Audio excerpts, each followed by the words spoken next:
जी भैया। तो सभी का स्वागत है। पूज्य बाबा जी को नमन करते हुए आज की प्रस्तुति को हम लोग स्टार्ट करेंगे। अ, तृतीय अंतर्राज्यीय लेखक समूह की संगोष्ठी 7, 8, 9 सितंबर को पूरी हुई और इसकी उपलब्धियों की चर्चा कल हमने आरती बहन और नेतल बहन से सुनी। काफी खुशी हुई कि एक लगभग 7,000 पेज ऐसा बता रही थी, सॉरी 700 पेज का वो कंटेंट आ गया है। और फिर कंटेम्प्रेरी साइकोलॉजी में एक अ, उसका उसकी पृष्ठभूमि स्पष्ट हो गई है।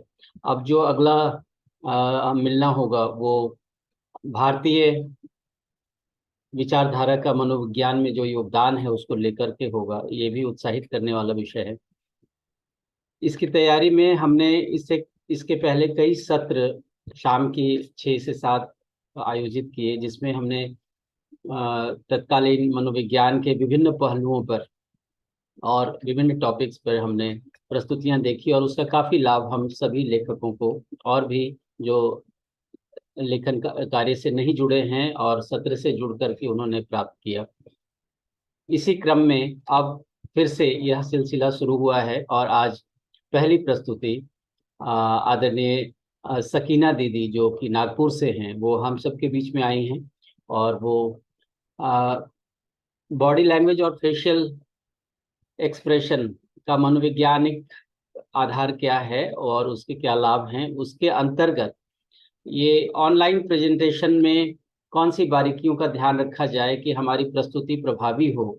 और चूंकि ऑनलाइन का ज़माना आ गया और हम सभी लोग अभी ऑनलाइन ही जुड़े हैं, तो उनकी प्रस्तुतियों में भी हम इस बात को देख पाएंगे कि किस तरीके से वो प्रस्तुति देती हैं और साथ ही उन बारीकियों को भी हमें समझाएंगे जो कि हमें जब कोई चीज़ प्रस्तुत करना हो तो किन बातों का ध्यान रखें और उसका प्रभाव हमारे दूसरे एंड पर जो श्रोता हैं और सुनने वाले हैं उन पर पड़े। तो हम सबके लिए ये बहुत उपयोगी होगा। इस अपेक्षा के साथ मैं सकीना दीदी का स्वागत करता हूँ। एक संक्षिप्त जीवनी जो उन्होंने हमसे शेयर की वो ये कि साइकोलॉजी में एमए करने के बाद उन्होंने काफ़ी समय बच्चों के बीच में उनके मनोविज्ञान को समझने में और काम करने में लगाया और अभी वो इंडिपेंडेंट साइकेट्रिस्ट हैं। तो उनका परिचय जीवन विद्या से इसी साल जनवरी में जब सोम भैया का शिविर नागपुर में हुआ था और वो बात छू गई उनको, जो मैंने पूछ ली कि हमारे होने का पर्पस क्या है, जो कि जीवन विद्या से एक कन्विंसिंग आंसर मिलता है। परिचय शिविर में जब ये बात छुई तो उन्होंने इस अपने को इस विद्या को समझने में नियोजित किया है और आज हम सबके बीच में आई हैं। तो स्वागत है दीदी आपका। Thank you. नमस्ते सभी को। अ, आप लोग सबसे एक रिक्वेस्ट कर सकती हूँ मैं। आप अपना कैमरा ऑन कर सकते हैं सभी लोग, अगर पॉसिबल है तो। मैं आप सबको देखना चाहती हूँ। Thank you. Thank you Aarti, thank you Shalini दीदी, सोनाली दीदी, मंगेश भैया, अमित भैया, जानकी दीदी। चलिए ठीक है, आप लोग जब भी कंफर्टेबल है अपना अपना कैमराज ऑन कर लीजिए। ठीक है, तो एक बार और नमस्ते सभी को। मेरा इंट्रोडक्शन तो दे ही दिया है भैया ने कि नागपुर से हूँ मैं, और अभी इसी साल जुड़ना हुआ है मेरा। और इस जो कंटेंट वर्कशॉप है साइकोलॉजी, इसमें बस ये जो लास्ट वर्कशॉप हुआ था यही मंथ, तो ये फर्स्ट टाइम मैंने अटेंड किया ये वर्कशॉप। तो क्योंकि ये मेरा सब्जेक्ट है और मेरा बहुत ज्यादा इंटरेस्ट बना रहा है इस सब्जेक्ट से, तो बस चल पड़ी हूँ मैं इस आप लोगों के साथ ये सफर में। देखते कहाँ तक पहुंचते हैं हम सब मिलके। तो आज का जो मेरा टॉपिक है बेसिकली कि मैंने उसमें क्या क्या चीजें कवर किया है वो ये है। अच्छा चलो मैं स्टार्ट करती हूँ, उसके पहले मैं आप लोगों से एक क्वेश्चन पूछती हूँ। सडनली फिर से कैमरास बंद हो गए। ओके, सो आप लोगों से मेरा एक क्वेश्चन है कि आप लोगों का क्या एक्सपेक्टेशन है ये वर्कशॉप से बेसिकली। और जब हम ऑनलाइन प्रेजेंटेशन या ऑफलाइन प्रेजेंटेशन, क्योंकि जब भी हम 3 मंथ्स में जो भी हमारा वर्कशॉप होता है ऑफलाइन भी, तो हम मिलते ही है, वहां पे भी हमारा कुछ ना कुछ प्रेजेंटेशन होता ही है। मेरा वॉइस क्लियर है ना? सबको जी पहुंच रहा दीदी, है? बिल्कुल स्पष्ट है। ठीक है। तो क्या क्या इश्यूज आते हैं आप लोगों को, या फिर second question, first question is कि क्या एक्सपेक्टेशन है आपका ये वर्कशॉप से, तो मैं थोड़ा सा समझना चाहूंगी, किसी को भी अगर कुछ दीदी लगता है। पहला तो यही है कि जैसा आपने शेयर किया कि ऑनलाइन प्रेजेंटेशन में ध्यान रखने योग्य क्या बातें हैं, इस बात को आप रखने जा रही हैं, तो निहायत ही ये एक्सपेक्टेशन बन जाती है कि हम जिस तरह भी आज अपनी स्थिति में प्रेजेंटेशन पावर पॉइंट से या ऑनलाइन शेयरिंग करते हुए जो है प्रेजेंट करते हैं, उसमें काफ़ी मशक्क़त होती है। कैसे बनाएं, अचानक से स्लाइड्स जो है वो इतने ज़्यादा हो जाते हैं कि लगता है कि ये सारा प्रेजेंट हो पाएगा कि नहीं दिए गए टाइम में। तो कंटेंट को कैसे हम विजुअल वो एक्सप्रेशन दें कि सामने वाले पर हम अपनी बात कह भी पाएं और कोई चीज़ छूटे भी ना और प्रभावी भी हो, इफेक्टिव भी हो। तो ऐसी अपेक्षा मोटा मोटी जो है हमारे अंदर इस टॉपिक को देखने के बाद और आपसे सुनने की इच्छा है। जी। ठीक है मैम, थैंक यू भैया। तो इस प्रेजेंटेशन को मैंने 3 पार्ट में डिवाइड किया है। पहले मैंने ये देखा है, पहले हम ये देखेंगे कि हम उसका ओपनिंग कैसे करें। जैसे जब हम प्रेजेंटेशन स्टार्ट करते हैं तो हमारा ओपनिंग क्या होना चाहिए। सेकंड है कि सेल्फ को प्रेजेंट करना, तो सेल्फ को कैसा आपको प्रेजेंट करना है, चाहे आप ऑनलाइन प्रेजेंट कर रहे हो या चाहे आप ऑफलाइन, दोनों ही चीज में ऑफलाइन का थोड़ा सा ही पार्ट लूंगी क्योंकि अब हमको मैक्सिमम ऑनलाइन ही प्रेजेंटेशन देना है। तो आप अपने सेल्फ को कैसे प्रेजेंट करें। और थर्ड जो सेगमेंट है उसमें मैं ये बात करने वाली हूँ कि प्रेजेंटेशन जब हम बनाते हैं उस टाइम पे हमको क्या क्या चीजों का ध्यान रखना चाहिए और क्या क्या चीजें हम करेंगे तो हमारा presentation short, sweet and effective होगा। ठीक है, तो पहले हम स्टार्ट करते हैं कि हम प्रेजेंटेशन का ओपनिंग कैसे करेंगे। तो जैसे मैंने आप सभी से रिक्वेस्ट किया कि आप सब अपने कैमराज ऑन करिए, क्योंकि जब कैमराज ऑफ होते हैं और आप ब्लैंक स्क्रीन से बात कर रहे होते तो आपको समझ में ही नहीं आता है कि जो आप शेयर कर रहे हो, जो आप डिलीवर कर रहे हो, तो आप सब तक पहुंच पा रहा है या नहीं पहुंच पा रहा है, लोग आपको सुन रहे हैं या नहीं, या सब स्क्रीन ऑफ करके अपना अपना काम में लगे हैं। तो ये जी रिस्पॉन्सिबिलिटी ऑडियंस की भी है, मतलब जब जी जी मैं सुन रही हूँ किसी को तो ये इक्वली मेरी रिस्पॉन्सिबिलिटी भी है कि मैं जी कैमरा ऑन करके सुनूं, अपने आप को कंप्लीट 100% दे के सुनो, क्योंकि सामने वाले ने इतनी मेहनत किया है कुछ चीज प्रेजेंट करने के लिए। तो जितनी उसकी प्रेजेंटर की रिस्पॉन्सिबिलिटी है उतनी ही प्रेजेंटी की भी रिस्पॉन्सिबिलिटी है कि वो अपने आप को वहां पे 1 घंटे के लिए, 15 मिनट्स के लिए, जितना भी अवेलेबल है। और अगर आप अवेलेबल नहीं भी है तो आप एक मैसेज डाल दीजिए चैट बॉक्स में कि मैं सॉरी मैं ट्रैवल कर रही हूँ या मैं ड्राइव कर रही हूँ, तो मैं सुन रही हूँ आपको बट मेरा कैमरा ऑफ रहेगा। तो एटलीस्ट हमको पता है। और जो लोग कर सकते हैं वेल एंड गुड, तो आप सबसे पहले जब ओपनिंग करेंगे तो आप ये रिक्वेस्ट करिए कि प्लीज मुझे सबको देखना है, सबकी ब्यूटीफुल फेसेस को देखना है। मंगेश भैया ने कहा आई एम ड्राइविंग। ठीक है मंगेश भैया, एक्सेप्टेड। ठीक। ठीक है, तो एक चीज का हमको ये ध्यान रखना है। फिर इंट्रोडक्शन जो कि आपने ऑलरेडी मेरा दे दिया है, तो आप अपने आप को इंट्रोड्यूस करिए जब भी आप प्रेजेंट कर रहे हैं, क्योंकि ये तो हमारा बहुत छोटा ग्रुप है और जहाँ हम सब एक दूसरे को जानते ही हैं। हम और मतलब जिन लोगों से मैं नहीं मिली थी उनका भी उनको भी आपने इंट्रोडक्शन दे ही दिया है मेरा। तो आप जब पब्लिकली कुछ चीज प्रेजेंट कर रहे हैं और आप अपने आप को इंट्रोड्यूस करते हैं तो लोगों का इंटरेस्ट डेवलप होता है आपको सुनने के लिए, क्योंकि ठीक है आप कौन से बैकग्राउंड से आ रहे हैं और आपने क्या लिखा है और आप क्या प्रेजेंट करने वाले हैं। तो थोड़ा सा अपना इंट्रोडक्शन दीजिए जब आप स्टार्ट करते हैं। फिर थर्ड पार्ट है, जब आप ओपन करते हैं तो आपको जो भी इंस्ट्रक्शन देना है कि आप अपने फोन को साइलेंट मोड पे डाल दीजिए, या फिर आप अपने आप को म्यूट पे रखिए, या कोई भी एक पर्टिकुलर इंस्ट्रक्शन देना है तो आप वो इंस्ट्रक्शन दे दीजिए जब आप स्टार्ट कर रहे हैं उसके पहले। और अगर पॉसिबल है, जैसे मैंने क्वेश्चन थ्रो किया कि आप लोगों का क्या एक्सपेक्टेशन है ये वर्कशॉप से, तो कुछ एक स्टार्ट करते वक्त आप एक क्वेश्चन थ्रो करिए पब्लिक में जो कि रेलेवेंट हो आपके टॉपिक से। ठीक है, तो उससे क्या होगा, आपने एक साथ सबको इन्वॉल्व कर लिया, आपने सबको एक प्लेटफॉर्म पे लेके आ गए। ऐसा नहीं है कि बस आपने स्टार्ट कर दिया, कोई सुन रहा है नहीं सुन रहा है, एटलीस्ट आपने सबको 1 मिनट के लिए सोचने के लिए स्टार्ट किया कि ठीक है क्या है, मतलब क्या एक्सपेक्टेशन है मेरे और यहाँ पे मुझे क्या मिलने वाला है। फिर उसके बाद हम अपना प्रेजेंटेशन स्टार्ट करेंगे। तो हम आते हैं सेल्फ पे, ये हमारा ओपनिंग हो गया। यहाँ पे और कुछ किसी को ऐड करना है या इसके लिए और कुछ नेतल आरती आप लोगों को कुछ ऐड करना है या कुछ पूछना है तो यहाँ पे हम बात कर सकते हैं 2 मिनट। नहीं, कंटिन्यू करें? जी हाँ, जी माता। दीदी, ओके ओके। ओपनिंग के लिए तो सारे बिंदु लगभग आपने पूरे कह दिए हैं, ऐसा लग रहा है। और मुझे ओपनिंग, हाँ जी सब जी, कोई और कुछ कह रहे हैं? मुझे एक चीज लग रही थी कि मतलब थोड़ा रिपीटेटिव लगेगा, बट सभी लोग जब प्रेजेंट करें तो हम इस काम से क्यों जुड़े हैं, ये ओके, हम लोग क्यों प्रेजेंट कर रहे हैं, उसको रखेंगे तो फिर वो कनेक्ट बनेगा शायद। परफेक्ट। तो पर्पस क्या है? बेसिकली जो जब भी हम प्रेजेंट कर रहे हैं तो उस पर्टिकुलर टॉपिक का, उसके प्रेजेंटेशन का, इस वर्कशॉप का, तो वो ओवरऑल एक जो ग्लिम्स अगर हम दे देते, क्योंकि हर बार कोई एक नया इंसान जुड़ ही सकता है हमसे, तो उसको कनेक्ट होना बहुत इजी हो जाएगा। नाउ अब सेल्फ प्रेजेंटेशन पे जाते हैं हम लोग, कि जब हम ऑनलाइन प्रेजेंटेशन दे रहे हैं तो हमको अपने आप को कैसे प्रेजेंट करना है। तो फर्स्ट ऑफ ऑल, जब हम ऑनलाइन प्रेजेंटेशन में रहते हैं तो हम अपने मतलब फुल एक्सपोजर नहीं रहता है, सिर्फ आपका फेस ही दिखता है आपको, मतलब सभी को इनफैक्ट। तो आप ये मेक श्योर करें कि आपका जो फेस है वो बहुत क्लियरली दिखे, और जो लाइट है आपके फेस पे वो प्रॉपरली आए। बहुत सी बार ऐसा होता है ऑनलाइन प्रेजेंटेशन में कि जो भी प्रेजेंटेशन दे रहा होता है वो डार्क में बैठा होता है, मतलब उसका फेस दिखता नहीं है प्रॉपर से।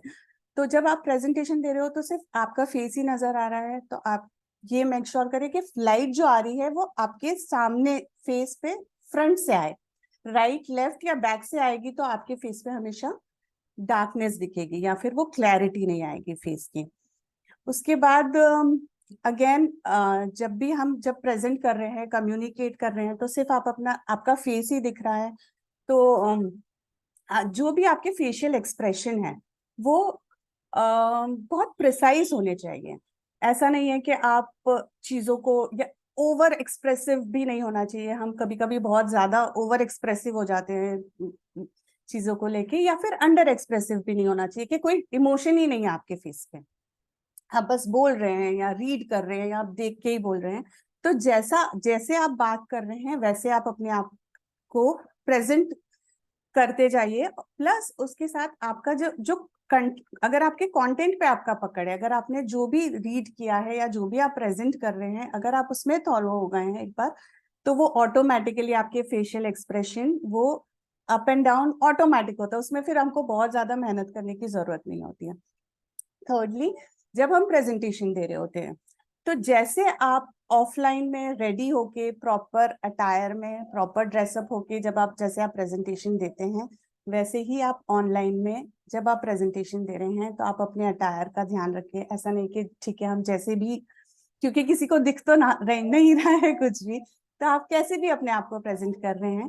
नहीं, जब आप प्रॉपर अटायर से में बैठ के अपने आप को प्रेजेंट करते हैं तो आपका खुद का कॉन्फिडेंस लेवल अप होता है, और जो भी आप डिलीवर कर रहे होते हैं उसकी क्वालिटी बढ़ जाती है। तो इस चीज का भी हमको ध्यान रखना है कि प्रॉपर अटायर होना चाहिए हमारा जब भी हम प्रेजेंटेशन कर रहे हैं। इनफैक्ट जब हम सुनने बैठ रहे हैं तब भी, क्योंकि हमको कैमराज ऑन रखना है। आई मेक श्योर कि मैं नेक्स्ट टाइम से कैमरा ऑन रखूँ अपना। नेक्स्ट है वॉइस मॉड्यूलेशन, जो कि सबसे इम्पोर्टेंट है। जब हम अगेन सिर्फ आप ही दिख रहे हो और आपका वॉइस ही सुनाई दे रहा है बार बार, तो कभी कभी ऐसा भी होता है ना कि हम बहुत ज्यादा एक्साइटेड होते हैं और हमारा जो वॉल्यूम होता है ना, जो पिच होता है, वो बहुत हाई हो जाता है और हम उसी वॉल्यूम पे एक जैसा चीजें शेयर कर रहे हैं या प्रेजेंट कर रहे हैं। तो ये चीज का हमको थोड़ा सा जब हम प्रैक्टिस करते हैं तो हमको ये ध्यान रखना है कि हमारा वॉइस मॉड्यूलेशन, मतलब कितने वॉइस पे हमको डिलीवर करना है हमारा स्पीच, या फिर कभी कभी बहुत लो हो जाता है। आप बोल रहे हो बट वो सामने वाले तक बात पहुंच ही नहीं पा रही है कि आप क्या बोलना चाह रहे हो, या फिर आप अंदर ही अंदर बोल रहे हो, आपके वर्ड्स में वो क्लैरिटी नहीं है, वो स्पीच में क्लैरिटी नहीं है, वो प्रोनाउंसिएशंस में क्लैरिटी नहीं है। तो जब हम प्रेजेंटेशन बना रहे हैं उसको थोड़ा सा प्रैक्टिस कर ले तो ये चीज भी एक फ्लो में आ जाती है कि आपका क्या वॉइस मॉड्यूलेशन होना चाहिए। या फिर कभी कभी ऐसा भी होता है कि हमने स्लाइड्स बना दिया और हम उसको जस्ट रीड कर रहे हैं, तो उसमें भी वो वॉइस का जो ये है वो एकदम प्लेन हो जाता है कि ठीक है आप रीड ही कर रहे हो, कहाँ पे आपको एम्फसाइज करना है, कहाँ लो जाना है, कहाँ उस चीज को बहुत पर्टिकुलरली पॉइंट आउट करना है, वो सारी चीजें हो ही नहीं पाती है कि आप जस्ट रीड ही कर रहे हैं। तो वॉइस मॉड्यूलेशन इक्वली इम्पोर्टेंट है। तो ये जो 4 से 5 चीज हमने डिस्कस किया, हमारा फेशियल एक्सप्रेशन, हमारा बॉडी लैंग्वेज। अगर मैं बॉडी लैंग्वेज की बात करूं, अगर हम ऑफलाइन प्रेजेंटेशन दे रहे हैं तो ऑफलाइन में जनरली हम सिर्फ जो बोल रहे हैं वो प्रेजेंट नहीं कर रहे होते हैं, हमारा कंप्लीट बॉडी प्रेजेंटेशन दे रहा होता है। तो फिर आप अपने हाथों का भी यूज करते हैं, तब जो स्पेस है, जो स्टेज स्पेस है, स्पेशली जब हम ऑफलाइन में रहते हैं तो हम उसको कंप्लीट यूज करें। हमको उस चीज का ध्यान रखना है कि आप एक ही कॉर्नर पे खड़े रह के बात नहीं करें, आप पूरा जो स्टेज है उस पर कंटिन्यूसली मूव करते रहे। और एक बहुत प्रिसाइजली बोला जाता है पब्लिक स्पीकिंग में कि जब आप पब्लिकली ऑफलाइन प्रेजेंटेशन दे रहे हैं तो आप जब वॉक कर रहे हैं स्टेज पे, तो जब आप एक टॉपिक से दूसरे टॉपिक पे शिफ्ट हो रहे हैं तब आपका मूवमेंट होना चाहिए। ऐसा भी नहीं कि आप कंटिन्यूअसली मूव कर रहे हैं, तब भी लोगों को डिस्ट्रैक्शन होता है, आप इधर से उधर हो रहे हैं। तो आप एक जगह पे है, आपने एक बात किया, फिर आपको दूसरे टॉपिक पे शिफ्ट होना है, तो आपने हल्का सा अपने आप को मूव किया।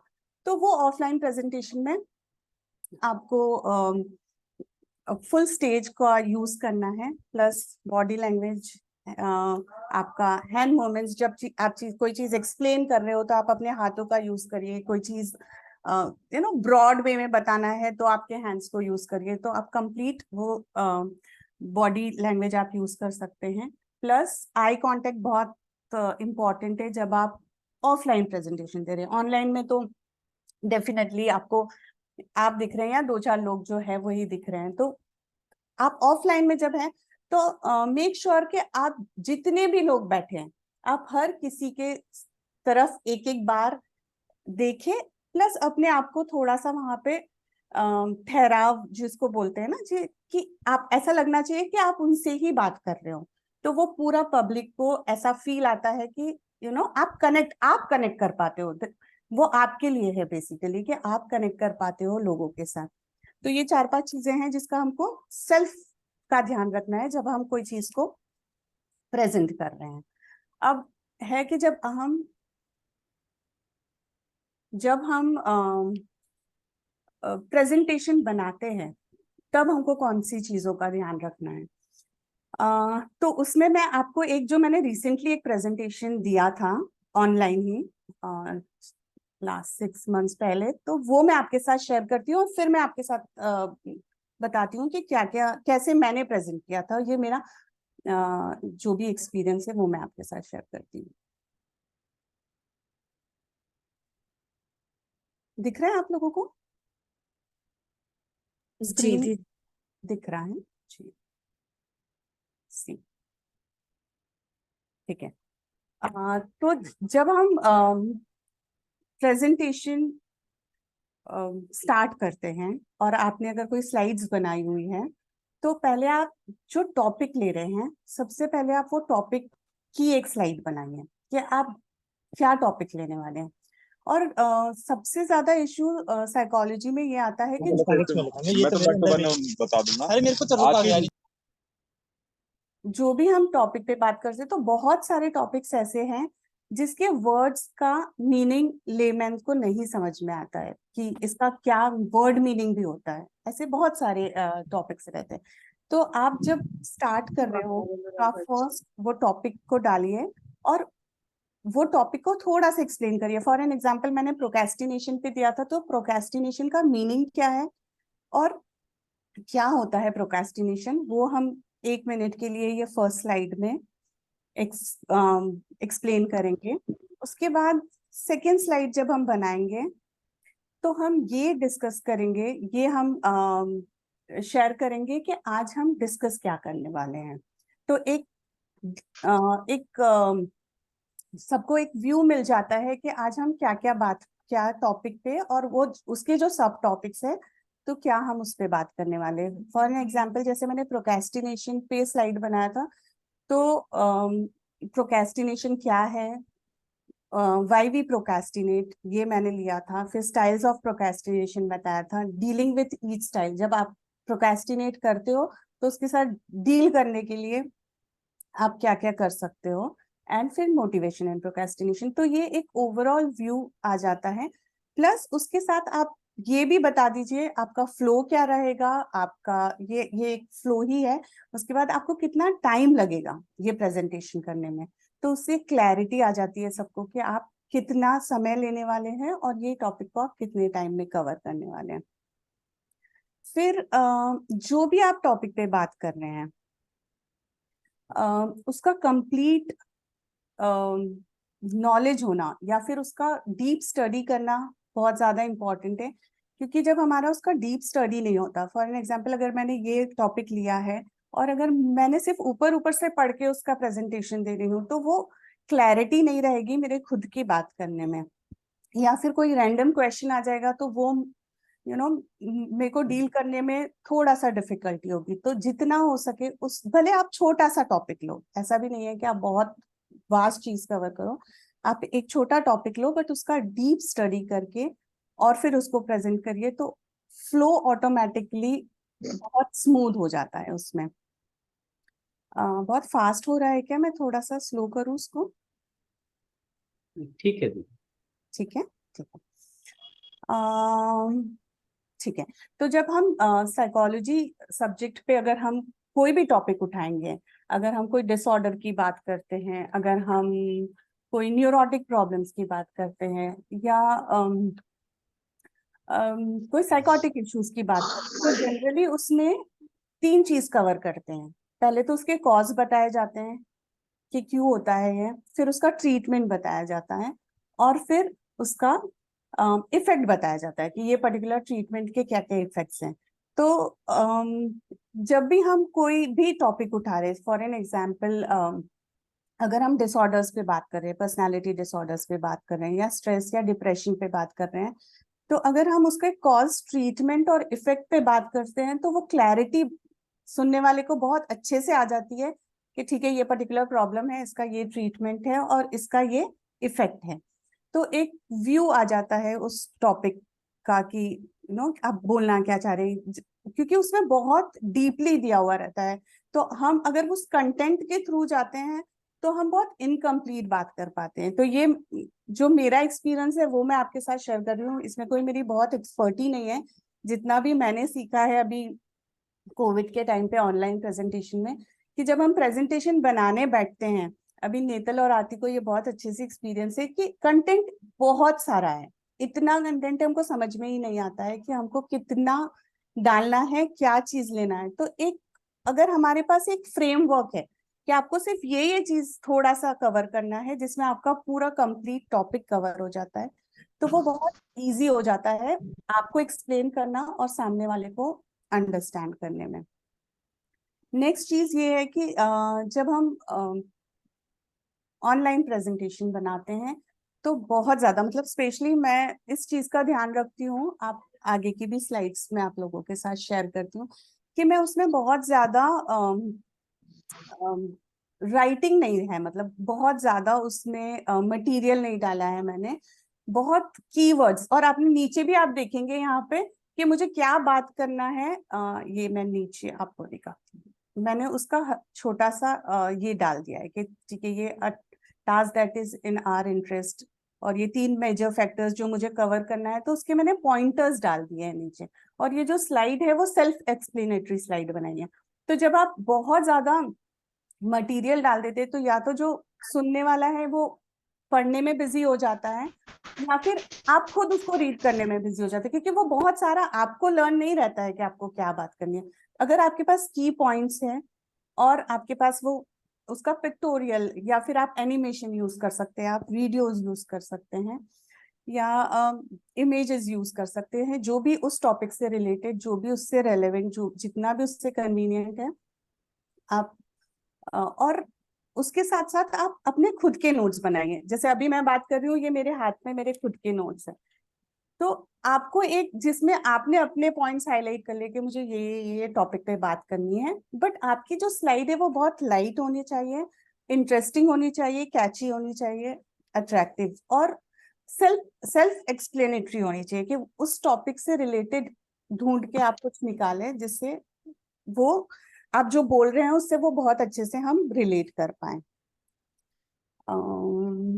ये चीज राइट। जब हम स्लाइड्स बनाते हैं तो हम ये ध्यान रखें कि बहुत वाइट ऑफ वाइट कलर्स और ब्लैक जो हम जनरली यूज करते हैं वो ना यूज करके थोड़े से वाइब्रेंट कलर्स यूज करें। वाइब्रेंट कलर्स यूज करने से कहीं ना कहीं हम जो भी व्यूअर्स हैं उनका ध्यान अट्रैक्ट कर लेते हैं। तो बहुत प्लेन स्लाइड होगी तो बहुत ज्यादा कोई इंटरेस्टेड होता नहीं है देखने में या उसको रीड करने में, तो उसको थोड़ा सा कैची अगर हम बनाएंगे तो वो हमारा प्रेजेंटेशन को और इंटरेस्टिंग बनाती है। मैं धीरे धीरे स्लाइड्स भी चेंज कर रही हूँ कि आप लोगों को एक थोड़ा सा आइडिया आ जाएगा। राइट। दूसरा उसको थोड़ा सा इंटरैक्टिव, ऐसा नहीं लगना चाहिए कि सिर्फ आप ही बोल रहे हो और सब सुन रहे हैं। अगर बीच बीच में हो सके तो आप सबको इन्वॉल्व करिए। अब इन्वॉल्व करने के लिए आप हर बार तो अनम्यूट नहीं कर सकते, और बहुत सारे अगर हम पब्लिक प्रेजेंटेशन दे रहे हैं तो वो बहुत डिफिकल्ट है हर किसी को अनम्यूट करके इन्वॉल्व करना। तो हम क्या कर सकते हैं, हम चैट बॉक्स का यूज कर सकते हैं कि आपको type yes in the chat box या type no in the chat box. क्या आप मेरी बात से सहमत है तो सहमत लिख दीजिए, are you agree with me. तो ये सारी छोटी छोटी चीजें तो आपको ये समझ में आता है कि ठीक है आपको सब लोग सुन रहे हैं और रिस्पॉन्स भी दे रहे हैं। नहीं तो अदरवाइज सिर्फ आप ही बात कर रहे हो, सामने से कोई रिस्पॉन्स नहीं आता, तो वो मतलब प्रेजेंटेशन को लेक्चर नहीं बनाना है, उसको एज अ डिस्कशन हमको एक फ्लो में लेके जाना है। तो ये चीज अक्सर मैं करती हूँ जब प्रेजेंटेशन देती हूँ, तो मैं उसको सबको इन्वॉल्व करने की कोशिश करती हूँ। उसके अलावा हाँ, जब हम प्रेजेंटेशन दे रहे हैं तो ह्यूमर का यूज कर सकते हैं। ह्यूमर अगेन सबका एक बार फिर से हमारी तरफ एक ध्यान आ जाता है सबका कि ठीक है कुछ तो यहाँ पे इंटरेस्टिंग बात हो रही है। या फिर हम स्टोरीज यूज कर सकते हैं, जो भी रेलेवेंट स्टोरीज है उस टॉपिक से, या जो इनफैक्ट हमको जो भी फैक्ट्स है उस पर्टिकुलर स्टडी जो भी हम डिस्कस कर रहे हैं, जो भी उसका रिसर्च वर्क है, तो जब हम उसके फैक्ट्स हम शेयर करते हैं लोगों के साथ तो वो टॉपिक को बहुत ज्यादा इंटरेस्टिंग बनाता है, और लोगों का इंटरेस्ट भी उस चीज में आता है कि अच्छा ठीक है ये ऑलरेडी रिसर्च किया हुआ है, ये चीज लोगों ने ऑलरेडी वर्क किया हुआ है इस पे, और वो हम शेयर कर रहे हैं उनके साथ। तो कहीं ना कहीं उनका इंटरेस्ट बढ़ता है उस टॉपिक को लेकर, और वो खुद भी अगर किसी के लिए वो टॉपिक बहुत ज्यादा इंटरेस्टिंग है तो फिर वो खुद से रीड करना और रिसर्च करना ऑटोमेटिकली स्टार्ट कर देते हैं, वो कनेक्ट बन जाता है वहां से। फाइनली जब हम प्रेजेंटेशन खत्म कर रहे हैं तो जैसे हमने स्टार्टिंग में एक फ्लो बताया है कि हम क्या क्या हम लेने वाले हैं, वैसे ही जब हम प्रेजेंटेशन एंड कर रहे होते हैं तब एक उसको थोड़ा सा समराइज करना। जैसे अगर फॉर एन एग्जांपल आज मैंने जो प्रेजेंटेशन दिया तो मैंने 3 चीज कवर किया कि हमको ओपनिंग कैसे करना है, उसके बाद हमको सेल्फ प्रेजेंटेशन कैसे करना है, खुद को कैसे प्रेजेंट करना है, फाइनली प्रेजेंटेशन बनाते वक्त हमको क्या क्या चीजों का ध्यान रखना है। तो ये हमने ये 3 चीज डिस्कस किया, तो उसको कंक्लूजन उसका समरी करके हम उसको क्लोज करेंगे तो वो एक बार और क्लैरिटी आ जाती है उस टॉपिक की जो भी हमने डिस्कस किया है। और finally very very very important कि लास्ट के 10 मिनट्स आप क्वेश्चन आंसर्स के लिए रखें, क्योंकि आप सिर्फ बोल रहे हैं और आपका प्रेजेंटेशन थैंक यू करके आपने बंद कर दिया तो वो कनेक्ट ही नहीं आता अनटिल एंड अनलेस आपने वो क्वेश्चन आंसर वाला जो सेगमेंट है वो 10-15 मिनट्स के लिए लास्ट में नहीं दिया है। तो क्योंकि बहुत सारे क्वेश्चंस रहते हैं टॉपिक से रिलेटेड, तो ये एक ओवरऑल जो मुझे शेयर करना था आप लोगों के साथ, ये मैंने शेयर किया है। अब आप लोगों को कोई क्वेश्चन है तो आप लोग बताइए, या आप अपने एक्सपीरियंस शेयर करना चाहते हैं तो एक्सपीरियंस शेयर करिए। यस वो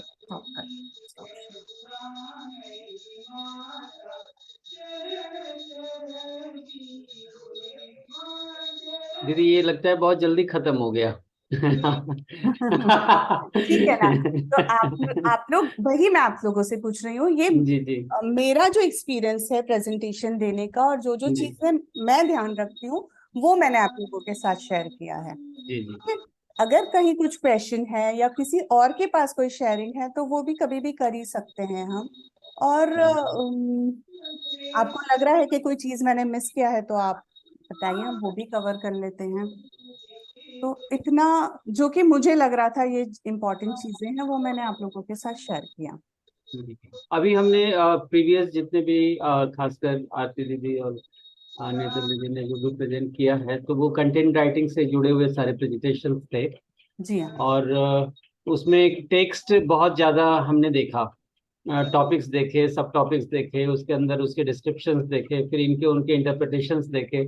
तो राइट। टेक्स्ट ही टेक्स्ट है। ऐसे में हम राइटिंग ग्रुप में वो ह्यूमर कहाँ से लाएंगे, ऐसा मैं उनकी तरफ से सवाल पूछ रहा हूँ। सी ह्यूमर बहुत लाना बहुत relevant। जरूरी नहीं है, ऐसा नहीं बोल रही हूँ कि ह्यूमर होना ही जी चाहिए। बट कहीं पे कुछ स्टोरीज रहती है, जब हम ये बुक्स भी रीड करते हैं ना, तो जी कहीं ना कहीं किसी की पर्सनल स्टोरीज रहती है, कहीं ना कहीं कुछ रिसर्च किया हुआ होता है। तो ये सारी चीजें आरती और नेतल ने बहुत रीड किया है अभी तक, जहां तक मैंने लास्ट जी टाइम जी देखा। तो आप देखेंगे तो उसी में बहुत सारी स्टोरीज रहती है। तो आपको ऐसा लगता है कि कोई स्टोरी यहाँ पे बहुत इंटरेस्टिंग है जो शेयर करनी चाहिए, तो ये सारी चीजें बहुत प्रेजेंटेशन को इंटरेस्टिंग जी बनाती है। बहुत ज्यादा कंटेंट शेयर करते करते भी जो प्रेजेंट करने वाले हैं उनके लिए भी थोड़ा सा टीडियस हो जाता है। तो थोड़ा सा उसको बीच में लाइट करने के लिए हम ये चीजें कर सकते हैं। और वो भी डिपेंड करता है इंडिविजुअल टू इंडिविजुअल, हर किसी का वो फोर्टे नहीं है कि वो ह्यूमर यूज कर सके, और जी कोई इतना इजीली यूज कर लेता है अपने बातों में ही। तो वो इंडिविजुअल टू इंडिविजुअल भी डिपेंड करता है। बट हम ये एक स्टाइल यूज कर सकते हैं जो कि बहुत बहुत बहुत इफेक्टिव है प्रेजेंटेशन में। लोग बहुत फास्ट कनेक्ट होते हैं स्टोरीज से, ह्यूमर से। आप बहुत ज्यादा अगर सिर्फ कंटेंट पे ही बात कर रहे हैं, ये मेरा एक्सपीरियंस है जो मैं शेयर कर सकती हूँ, maybe I am wrong, but यही है कि आप बहुत ज्यादा जब हम बात करते हैं ना तो सुनने वाला भी थक जाता है। जी तो हम ये छोटी छोटी चीजें अगर हम कर लेते हैं तो वो हम उनका ध्यान अपनी तरफ बनाए रखते हैं। तो वही है, अपनी तरफ अगर मैग्नेट के जैसे अट्रैक्ट करके रखना है तो छोटे छोटे चीजें हैं जो हम कर सकते हैं इसमें। तो बाकी लोग भी अपने सवाल पूछें, ऐसा मैं चाहता हूँ। प्लीज। मैं पूछ सकती हूँ? हाँ प्लीज गो अहेड। दीदी मतलब काफी मतलब जो आपकी शेयरिंग रही वो अपने लिए मेरे लिए भी एक इनपुट की तरह था, क्योंकि ऐसा मन में हमेशा रहता है कि कैसे ज्यादा कंटेंट शेयर हो जाए। हम्म। तो मतलब ये समझ, और काफी फीडबैक भी मिला सबसे कि हेवी लगा या ऐसा फील हुआ। ये काफी अच्छा इनपुट था कि कंटेंट कम भी शेयर हो तो भी प्रॉब्लम नहीं है, पर उसकी कनेक्ट बनने के लिए आपसे काफी सारा इनपुट्स मिला, और कोशिश भी करेंगे कि इसको करने के लिए। इसमें दो क्वेश्चंस ये थे, एक तो फेशियल एक्सप्रेशन और वॉइस मॉड्यूलेशन, इसकी प्रैक्टिस किस तरह से करनी चाहिए। ये एक क्वेश्चन था, क्योंकि ये अभ्यास में कैसे लाए ये इतना क्लियर नहीं है अभी। और दूसरा, प्रोक्रेस्टिनेशन पर जो आपने प्रेजेंटेशन दिखाया, उसके बारे में ये पूछना था कि मतलब कोई एग्जाम्पल अगर आप दे सकते हैं कि फैक्ट्स को या ह्यूमर को आपने उस प्रेजेंटेशन में किस तरह से यूज किया, तो फिर वो हमारे लिए सीखने का अवसर है।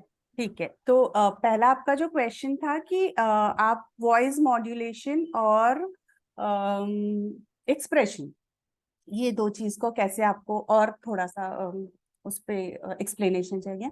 तो बेसिकली जब हम प्रेजेंटेशन रेडी करते हैं और आप उसको अगर 4-5 बार प्रैक्टिस कर लेते हैं, ठीक है, आपके कंटेंट्स इतने हैवी है कि वो 4-5 टाइम्स प्रैक्टिस करना is next to impossible.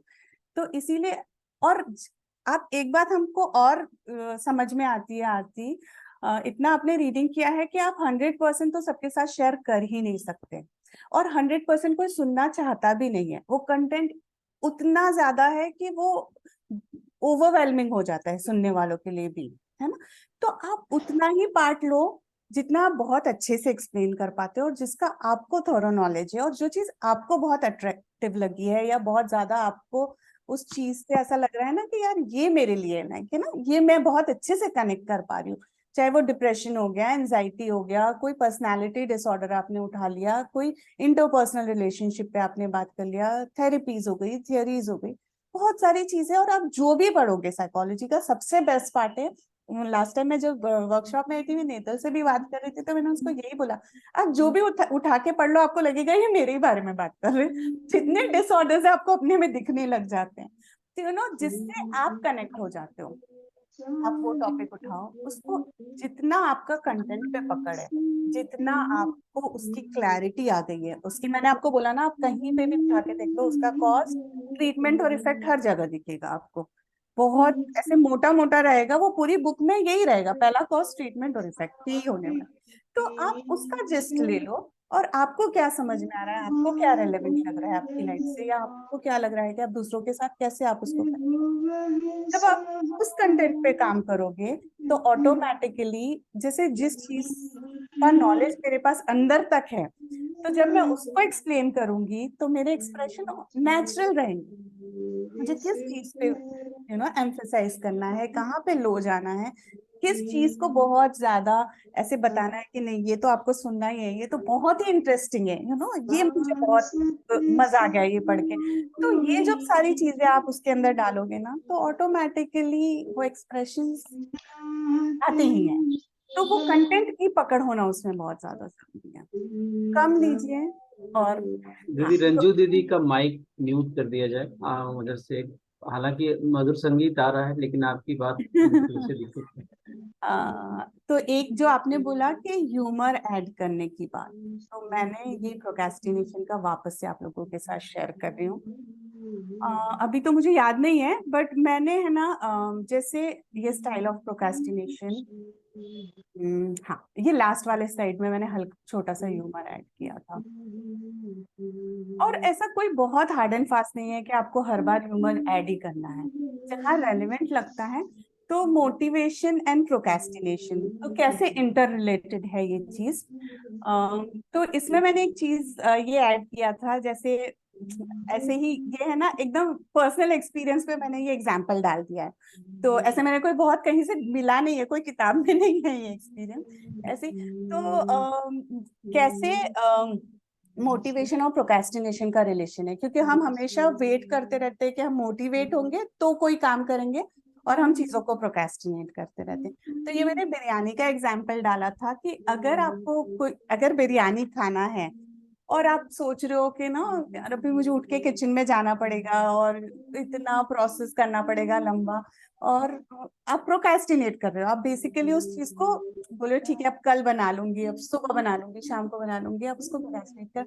But अगर आप स्टार्ट कर देते हो बिरयानी बनाना, आप जाते हो, आप जब आप सारे मसाले निकालते हो और आप उसको तेल में डाल के जब उसका स्मेल आना स्टार्ट होता है, तो ऑटोमेटिकली आप मोटिवेट होते हो बिरयानी खाने के लिए। और जब आप खाने के लिए मोटिवेट होंगे तो नेचुरली बनाने के लिए भी मोटिवेट होंगे। तो कोई भी चीज को प्रोक्रेस्टिनेट करने के लिए मोटिवेट होने का वेट नहीं करना है हमको, आपको स्टार्ट कर देना है। ऑटोमेटिकली वो प्रोक्रेस्टिनेशन वाला पार्ट पीछे आ जाएगा, मोटिवेशन वाला पार्ट आगे चले जाएगा। तो ये एक छोटा सा एक्सप्लेनेशन था ये स्लाइड का। दीदी, वेजिटेरियन के लिए हाईली डिमोटिवेटिंग लग रहा है। ये वेज बिरयानी है, प्लीज ओके। स्लाइड चेंज कर रही हूँ। Consider this as a veg biryani. ठीक है, तो ये ऐसा, आई होप के जो आपने पूछा है वो मैं आंसर कर पाई। बढ़िया। इसमें ये भी समझ आया कि अपने से रिलेटेबल जो एग्जाम्पल लग रहा है उसको भी हम अपनी लाइफ से कुछ बहुत इजीली आप कनेक्ट कर पाते हो, आपके एक्सपीरियंसेस आप शेयर कर सकते हो। जैसे यू नो आप आपके आसपास ही देखोगे, जो आप पढ़ रहे हो ना, ये एक्सपीरियंस आपके आसपास ही होते रहते हैं। आप तुरंत आप और जब आप वो एग्जाम्पल उठा के शेयर करते हो ना, तो आपका जो कन्विक्शन होता है ना बात करने का, वो बहुत स्ट्रांग हो जाता है, और बाकी सारी चीज ऑटोमेटिकली फॉलो करती है, वॉइस मॉड्यूलेशन, फेस एक्सप्रेशन। तो सबसे ज्यादा हमेशा मैं कंटेंट पे पकड़ आए, उस पे मैं हमेशा ध्यान देती हूँ कि आपका कंटेंट कितना स्ट्रांग है आपके साथ, और ये सारी चीजें बहुत मेहनत नहीं करनी पड़ती। अब कंटेंट नहीं पकड़ रहेगी ना, तो फिर वो बहुत ध्यान लगाना पड़ता है कि आपको बोलना क्या है। तो हम कम प्रेजेंट करें बट उसको पकड़ के अच्छे से, तो पब्लिक को भी इंटरेस्ट आए कि नहीं कुछ तो बहुत अच्छा यहाँ पे हो रहा है, या कुछ तो बहुत इंटरेस्टिंग बात हो रही है।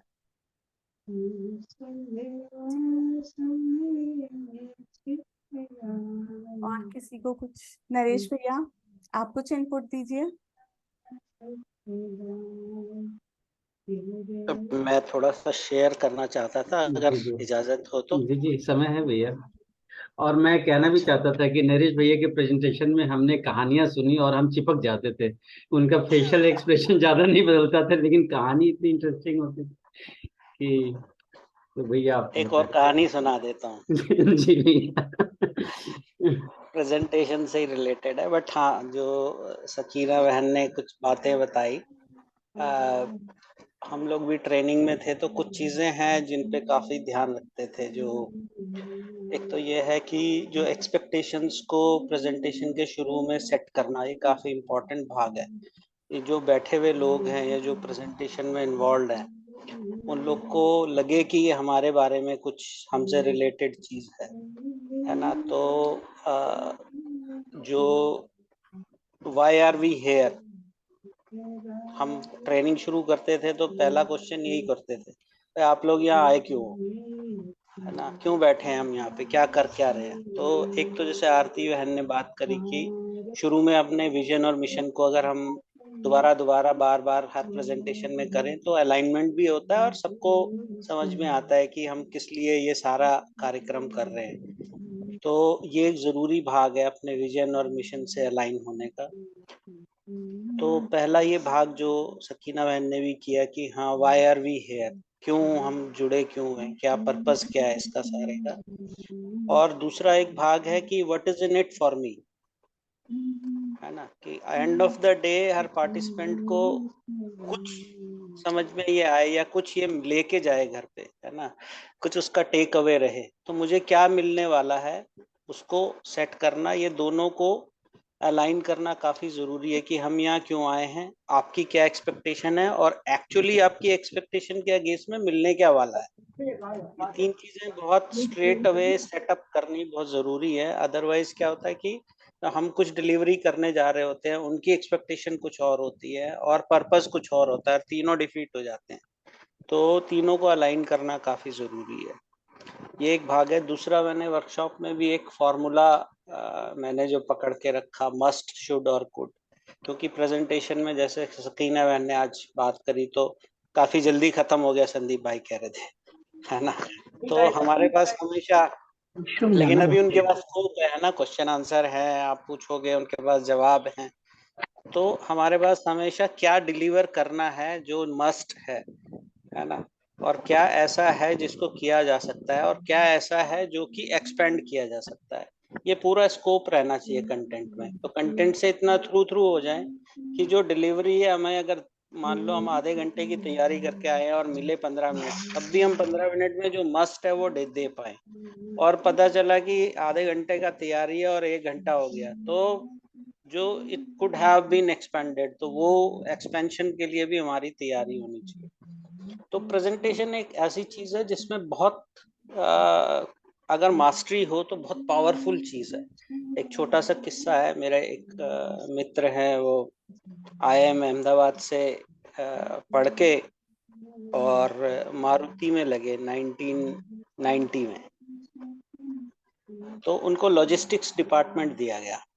लॉजिस्टिक्स मारुति में, क्योंकि उस टाइम पे बहुत ज़्यादा ब्रांड्स थे नहीं गाड़ियों के, और मारुति के लिए मेरे ख्याल में 1 साल की, 1.5 साल की, 6 महीने की वेटिंग रहती थी। लोग पैसे जमा करा देते थे, 6 महीने बाद गाड़ी मिलती थी। जैसे बजाज स्कूटर वगैरह में भी पहले होता था। तो इसलिए गाड़ी की क्वालिटी वगैरह और इन सब चीज़ों पे बहुत ध्यान नहीं था, और लॉजिस्टिक एक ऐसा डिपार्टमेंट था जिसपे कोई बहुत ज़्यादा ध्यान दिया नहीं जाता था। तो उन लोगों की एक एनुअल मीटिंग होती थी, और जो मेरे मित्र हैं जो लॉजिस्टिक्स में काम करते थे, ये जिन कंडीशंस में काम करते थे, गाड़ी की लोडिंग ऑफलोडिंग किसी शोरूम में भेजना है, वो बड़ी अनहाइजीनिक और अनसेफ पोजीशंस थी। इस तरह से किया जाता था कि कभी कोई हादसा हो सकता है। और क्योंकि मारुति सुजुकी जापानीज के साथ कोलैबोरेशन में थी, और वो लोग इस मामले में बहुत कॉन्शियस रहते हैं पीपल सेफ्टी के मामले में, तो वो लोग वो 2 साल, लगभग 1.5 साल वो इस बात को अपने बॉसेस के और उसमें उठाते रहे, लेकिन उनको जो है ना किसी ने ध्यान नहीं दिया। तो नेक्स्ट जो मीटिंग आई दूसरे साल की, तो उन्होंने अपने बॉस से बोला कि देखो, सब लोग सेल्स के बारे में बात करते थे, गाड़ी के इनोवेशन के बारे में बात करते थे, रेवेन्यूज के बारे में बात करते, सब प्रेजेंटेशन दिखती थी। उन्होंने किसी तरह रिक्वेस्ट करके बोला, देखो मेरी सिर्फ 3 मिनट की प्रेजेंटेशन है, आप कहो तो मैं 2 मिनट में कर दूंगा, मेरी प्रेजेंटेशन सबसे पहले करा दो। 3 दिन की होता था वो शेड्यूल, है ना। उन्होंने कहा मेरा सबसे पहले करा दो, उसके बाद तो आप अपने करते रहना, मैं निकल जाऊंगा। और जापान से लोग आते थे, सुजुकी के लोग, है ना, वो लोग पूरा प्रेजेंटेशंस को सुनते थे, ध्यान से वो करते थे। तो इसने 2 मिनट का एक वीडियो बनाया कि कितना अनसेफ पोजीशंस में हम गाड़ी की लोडिंग ऑफलोडिंग करते हैं, और कितना रिस्की है ये, और 1 मिनट में कुछ बुलेट पॉइंट्स इसमें से रखे, है ना। और उसमें फिर ये लिखा कि I seek your attention to improve, मतलब कंटेंट के मामले में सिर्फ इतना ही रखा उसने, और उसके बाद उसने उसको एंड कर दिया। तो उसको स्लॉट शुरू में दे दिया कि ठीक है 2-3 मिनट करेगा, निकल जाएगा। उसने वो प्रेजेंटेशन किया 3 मिनट का, और उसके बाद 3 दिन सिर्फ इसी बात पे बात होती रही। वो जापानी सिर्फ इस बात पे बात करते रहे कि आपकी लोडिंग और ऑफलोडिंग की जो कंडीशंस है ना, इसको इम्प्रूव करना है। तो किस समय पे करना है, किस तरह से करना है, कितना शॉर्ट करके और कितना इम्पैक्टफुल रखा जाना है, ये एक बहुत प्रैक्टिस से भी आता है चीज़ों में, कुछ लोगों में इनबिल्ट भी होता है ना। और ये एक बहुत पावरफुल मीडिया है, मतलब अगर आप प्रेजेंटेशन अच्छा से करना जानते हैं तो थोड़े टाइम में भी आप बड़ी बात कह जाते हैं। तो ये कहानी एक शेयर करनी थी जी। और लास्ट में जो वो अपना क्वेश्चन आंसर्स वगैरह, ये सब एक जरूरी भाग है, मुझे लगता है करना चाहिए जी।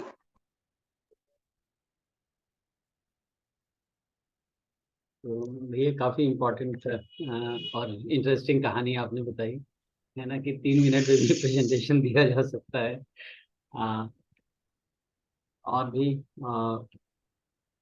कुछ प्रश्न आ सकते हैं जो इतनी देर से सभी सुन रहे हैं। मैं बता दूं, जो बाद में जुड़े हैं, तो दीदी ने सबसे पहले हम लोगों का कैमरा ऑन करवाया है। अब मैं चाहूं तो भी ऑफ नहीं कर सकता हूं, ये एक बड़ी बात बता दी।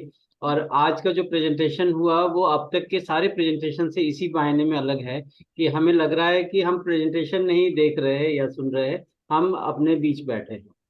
तो Exactly. ये एक सेंस जो आया है वो काफी काफी एनरिचिंग है, और प्रेजेंटेशन के तरीके से काफी इफेक्टिव है। तो बाकी सभी लोग भी यदि ऑन कर लें और दीदी से अपने सवाल रखें तो बहुत अच्छा भैया एक चीज और मैं ऐड करूंगी इसमें कि जी ये जो कैमरा ऑन करना है, इसको ऑनलाइन प्रेजेंटेशन एटिकेट्स बोलते हैं। जी जी कि अगर जब आप ऑनलाइन प्रेजेंटेशन में है तो हमने हैबिट ही बना लिया है कि मैं मतलब किसी को डिफेंड नहीं कर रही हूँ या प्लीज, जी जी बट ऐसा जो मैंने पढ़ा है और सुना है वही मैं आप लोगों के साथ शेयर कर रही हूँ कि हम अपना काम करते रहते हैं और वो जो प्रेजेंटेशन है वो चल रहा होता है, और हमने ये बहुत किया है पिछले 2-3 सालों से, हम यही करते आ रहे हैं। तो ये एक नया टर्मिनोलॉजी निकाला है कि ऑनलाइन प्रेजेंटेशन एटिकेट्स, के जब आप किसी को सुन रहे हो तो 100% वहां रह के सुनो। तो इस चीज का ध्यान हमको रखना चाहिए, या फिर आप पहले से उनसे रिक्वेस्ट कर लीजिए कि मैं हूँ प्रेजेंटेशन में, मैं सुन पा रही हूँ या मैं सुन पा रहा हूँ, बट मैं आज अपना कैमरा ऑन नहीं रख सकता कोई पर्टिकुलर रीजन की वजह से। और ये हमारा बहुत छोटा सा ग्रुप है, और हम सभी को प्रेजेंटेशन देना है, जहां तक मुझे पता है ये बात, जहां तक मुझे समझ रही है ये चीज। तो हर कोई यही चाहेगा कि जब वो प्रेजेंट कर रहा है तो सबका ध्यान उनकी तरफ बना रहा है।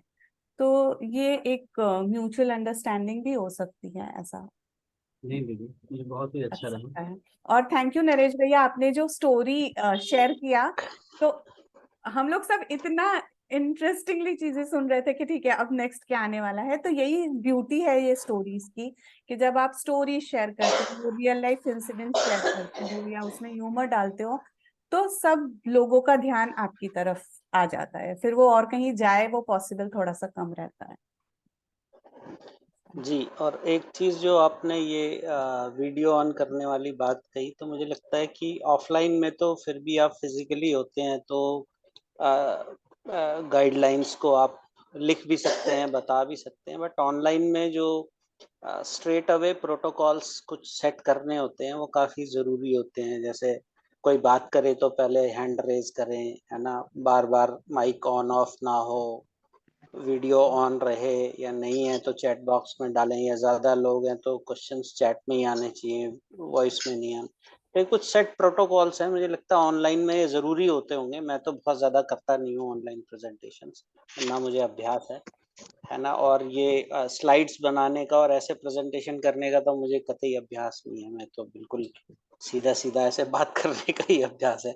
तो लेकिन मुझे लगता है कि ये जो हिस्सा है प्रोटोकॉल सेट करने का, कि भाई इसमें जो कुछ हम करने जा रहे हैं इसमें क्या डूज एंड डोंट्स हैं, किन चीज़ों का ध्यान रखना है, जैसे वीडियो ऑन रखना है, हैंड रेज करना है, मोबाइल्स ऑफ रखने हैं, डिस्ट्रैक्शन को अलग रखना है।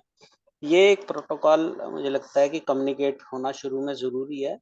एंड सेकेंडली ये एक टू वे स्किल है, मुझे लगता है कि जो सुन रहा है उसके लिए भी और जो प्रेजेंट कर रहा है उसके लिए भी एक एक आर्ट भी है। इसको सीखा जा सकता है कि कैसे आप अपनी चीज को इतना इंटरेस्टिंगली बताएं कि कोई फिर उसको लेट के या सो के ना सुन रहा हो या रिलैक्स नहीं हो और अटेंटिव रहे।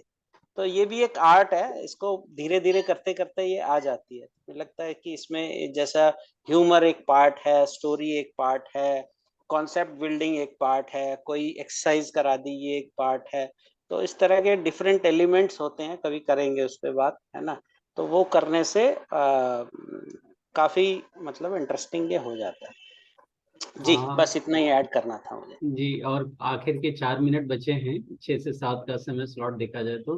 भैया ने, योगेश भैया जी ने अभी कुछ मैसेज किया कि प्रस्तुति अच्छी है। भैया हमेशा ऑनलाइन प्रेजेंटेशन ही देते हैं, खासकर सुबह के सत्र में, और वो कोई चेहरा नहीं दिखता है लेकिन इतना प्रभावी होता है कि हम एक सेकेंड के लिए भी छोड़ नहीं पाते।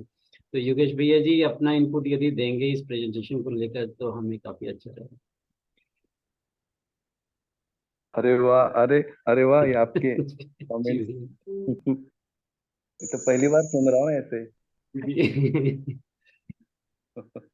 नहीं भैया, ये हमेशा होता है। चलिए आप बताएं कि आप कौन सा एलिमेंट इस्तेमाल करते हैं। अरे वाह, बढ़िया। तो बात सही है, और जो सकीना दीदी ने कहा और नरेश भैया ने पुष्टि भी की इन सब की, कि जो महत्वपूर्ण बात है कि कंटेंट की पकड़ होना आवश्यक है। और दूसरा महत्वपूर्ण लगता है कि जो मैं कह रहा हूँ इसकी उपयोगिता को मैंने जांच लिया है, और इस जांच के आधार पर मैं ये अनुमान करता हूं कि ये जिनके सम्मुख भी प्रस्तुत कर रहा हूं उनके लिए भी ये उपयोगी होगा। तो हमारे कंटेंट में उपयोगिता के थ्रेड्स यदि फ्लो होते हैं, और उस फ्लो को यदि मैं प्रैक्टिसिंग मोड में हूं, तो ये काफी प्रभावी होता है। यदि प्रैक्टिस नहीं है तो मुझे उसको भी हम्बली मुझे ये स्वीकार करना होगा कि मैं जो कुछ कह रहा हूँ वो अभी प्रैक्टिस में नहीं है। ये मेरी इस पर मेरी सहमति है। ये भी एक प्रामाणिकता, ये इफेक्ट इफेक्ट पैदा करती है। और यदि मैं मैकेनिकली उसको कर रहा हूँ, फॉर सेक ऑफ परफॉर्मिंग के रूप में कर रहा हूँ, तो फिर ये 1-2 दिन की इम्प्रेशन हो सकती है, लेकिन उसकी एक कंटिन्यूटी नहीं बन पाएगी। तो इस सत्र का एक मुझे ऐसा लगा कि ये महत्वपूर्ण है कि ये जो ऑनलाइन है, अभी हम सब समझ पा रहे हैं कि इतने दूर दूर हैं सभी, और सभी का प्रत्यक्ष ऑन साइट ये मुश्किल है, 3 महीने में मिल रही है, बड़ी बात है। तो और इतना बड़ा हमारे पास मास है, तो यदि साइकोलॉजी जैसे महत्वपूर्ण मुद्दे को हम कम्युनिकेट कर रहे हैं, और अब तो हम मासेस में जा रहे हैं, इन सत्रों के बाद अब हम मासेस के लिए खुला करेंगे हमारी प्रेजेंटेशंस को, तो सामने वाला समय निकाल करके बैठा हुआ है, तो मेरा समय पालन होना आवश्यक, और उतने घंटे भर के लिए मैं कनेक्ट रहूं यह आवश्यक, प्रेजेंटर के मनोभूमिका इस प्रकार से। और सबसे बड़ा मुद्दा है कि ये रिलेवेंट है, उपयोगी है, इसको मैं बार बार जांचा हूं, और इसका अगर प्रैक्टिस शुरू करता हूं, तो मुझे लगता है कि इतनी प्रामाणिकता के साथ यदि हम श्रोता के साथ प्रस्तुत होते हैं, तो उनके अंतःकरण से हमारे भाव जुड़ते हैं। और समय का ध्यान, कि जैसे घंटा भर का हमने समय लिया है, तो जैसे दीदी बराबर बता रहे थे कि 45 मिनट्स 30 मिनट्स का अगर हमारा रहता है, 35 मिनट्स का, तो उसमें क्वेश्चन आंसर के लिए टाइम रखना, जो विजन मिशन है उसको हम बार बार दोहराना, ये मुझे आवश्यक लगता है। क्योंकि कितनी कितनी मनस्थितियों से लोग सामने बैठे हैं, उन सभी मनस्थितियों को प्रस्तुतकर्ता एक बार कनेक्ट कर पाए और फिर अपनी प्रस्तुति को दे पाए। तो बहुत बहुत शुभकामनाएं सभी को, और शकीना दीदी, नरेश भैया और सभी आपको भी खूब खूब धन्यवाद। मुझे लगता है कि इस प्रकार के सेशन हमारे लिए हेल्पफुल हैं, ऐसा मुझे लगा, क्योंकि हम सभी से जुड़े हुए ही हैं। ये तो ऑनलाइन की बात है, ये ना ऑन साइट भी हम होते हैं, तो भी हमारे लिए काफी महत्वपूर्ण होता है कि हमारा व्यक्तित्व प्रेजेंटेबल है या नहीं। तो ये केवल इसकी बात नहीं है, परिवार में जीते समय, सोते उठने से और सोने तक हमारा एक प्रत्यक्ष ऑन साइट तो फैमिली में होता ही है। बहुत मुझे ऐसा लगता है कि हमको अवधान होना अपनी पर्सनैलिटी का, हमारी फेशियल एक्सप्रेशन का, भाषा का, भाव, भंगिमा, मुद्रा, अंगहार, थ्योरी, ये सारा कम्युनिकेशन में काम करता है। तो खूब खूब धन्यवाद आपका, आपने थोड़ा सा अवसर दिया हमको भी बात करने भैया का। बहुत बहुत धन्यवाद।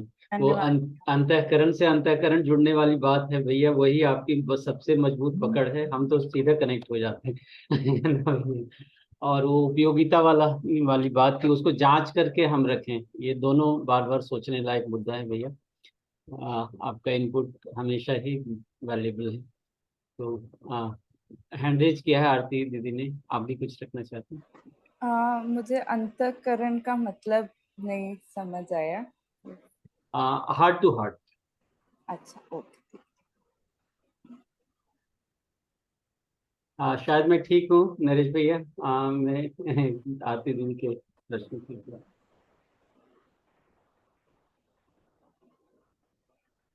अंतःकरण से वैसे जीवन में अंतःकरण में तो पांचों चारों परिवेश और आत्मा के साथ है, लेकिन यहाँ पर बोलचाल की भाषा में जो मुझे समझ में आया वो मैंने आपसे।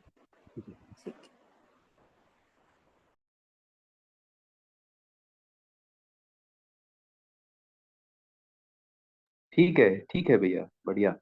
भैया ठीक है ना, मैंने जो कहा आप बताएं। हाँ हाँ, अभी अभी हम थोड़ा सा सोचना चाहेंगे, तो कल्पनाशीलता से कल्पनाशीलता, जी जो मेरी कल्पनाशीलता में चल रहा है, यानी इच्छा विचार आशा जो कनेक्ट है, ऐसे ही सामने वाला भी इच्छा विचार आशा करता है, उनकी भी कल्पना में ये चल रहा होगा। ऐसे प्रतिभाव को जुड़ने को अभी हम अंतःकरण कहेंगे। बहुत बढ़िया भैया। तो छोड़ने का मन नहीं कर रहा है, आज की प्रस्तुति सच में घर की बैठक में बातचीत जैसी लग रही है। आप सभी का बहुत बहुत धन्यवाद। भैया ने कहा कि सब समय निकाल करके बैठते हैं और आगे के कार्यक्रम से जुड़े रहते हैं, तो मैं सबका फिर से अंतःकरण से धन्यवाद करता हूँ। सभी को नमस्कार। नमस्ते नमस्ते। नमस्ते। नमस्ते। हाँ। सकीना दीदी और संदीप भैया सबको हाँ, शुक्रिया। नमस्ते, थैंक यू सो मच। नमस्ते सभी को, बहुत बहुत धन्यवाद। सभी को नमस्ते। नमस्ते नमस्ते सभी को। होपफुली मैंने सारी चीजें कवर किया, कुछ रह गया तो नहीं? नरेश भैया सब कवर्ड है दीदी, बहुत बढ़िया। ठीक था ना? ओके, बहुत अच्छा, बहुत अच्छा। बहुत चलो। बढ़िया दीदी। अभी संदीप भैया लीव कर सकते हैं कि रुकना? जी जी जी दीदी, बस रिकॉर्डिंग ऑफ कर दें आरती दीदी, यदि आपके पास है हाँ तो। भैया, जी। कर रही हूँ।